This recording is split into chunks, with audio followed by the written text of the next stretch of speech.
Republicans versus Democrats, the Yankees versus the Red Sox, and Harvard versus Yale. 3 enduring rivalries, but together, Harvard and Yale produce a huge proportion of America's leaders. That's why we decided to drop in on the annual event known as the Big Game. And in order to get a student's eye view, we handed out some video cameras, and here's what we got. There was a time when this half-empty stadium would have been filled to the rafters with screaming fans like Teddy Roosevelt and Woodrow Wilson. After all, Walter Camp of Yale invented modern football, and at the turn of the century, the Harvard-Yale game was not just the most important football game, but the most important sporting event in America. Today, the game can't even beat out the women's junior college lacrosse finals for a broadcast slot on ESPN2. There's more shoving on the average New York subway than there is on this field. Let's face it, 375-pound nose tackles named the refrigerator just don't go to schools where they still study Chaucer. So why come to this event?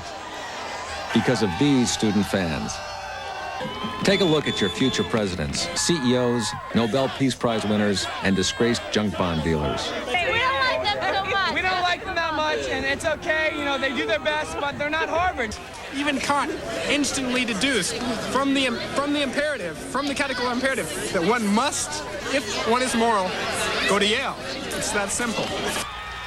Harvard and Yale together contribute a phenomenal number to the ranks of our best and brightest, and this is where they learn the skills they'll need to run the world. The game is the quintessential Ivy League experience. It is all the violence, torture, and stress compressed into 2.5 short hours of final debauchery. The Yale culture, it's sort of like the culture in yogurt, you know? It's good for your diet, but it's nothing you want to live with for more than 20 minutes a day. One of the most important elements of the Harvard-Yale experience is the tailgate party. What started as 6-packs and bologna sandwiches served out of the trunk of the DeSoto has now evolved into a "my imported brie has aged longer than yours" game of culinary one-upsmanship.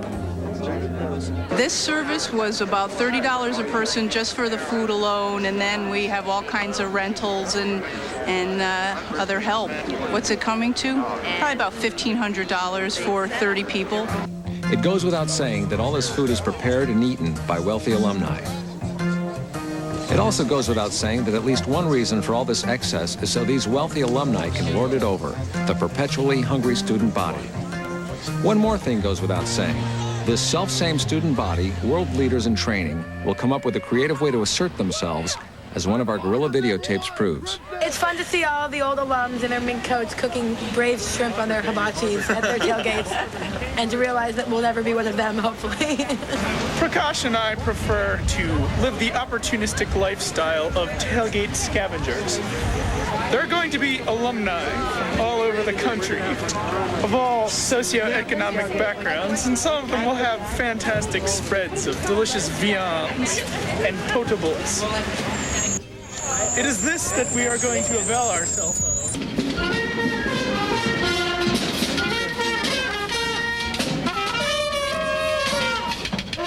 Our guerrilla cameramen not only roam the streets capturing the zeitgeist of the student body, they also captured on tape one of America's privileged, forbidden places. No camera has ever invaded Maury's, the legendary Yale members' only hangout. What strange rituals occur within these walls? Are these students planning how they'll take over the world? What they'll do when they're in the White House?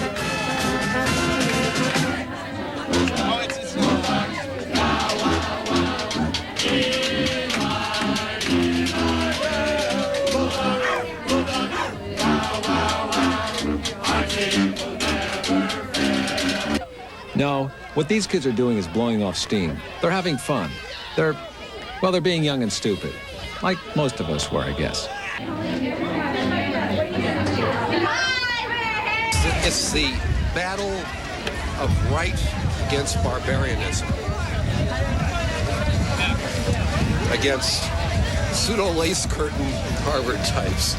I smell the Yaleys. After all, the key to success in life is the ability to ingratiate yourself with those in power. These rituals of alcoholic excess are the bonds that will knit these souls together in future years as they guide our country through the perilous waters of history.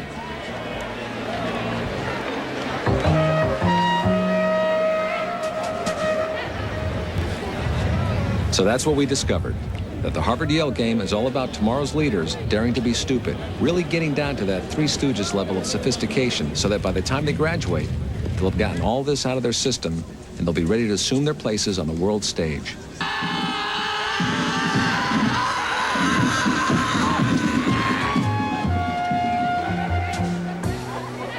On Yale, I think it's great for a two-year school. It's one of the best junior colleges in the country. The cherry on the parfait of these strange ritualistic goings-on occurs inside the stadium. Not at the end of the game, but at the end of the third quarter. Well, at the end of every third quarter, we play a burlesque theme. It's called The Stripper. And, well, to make a long story short, they take the clothes off.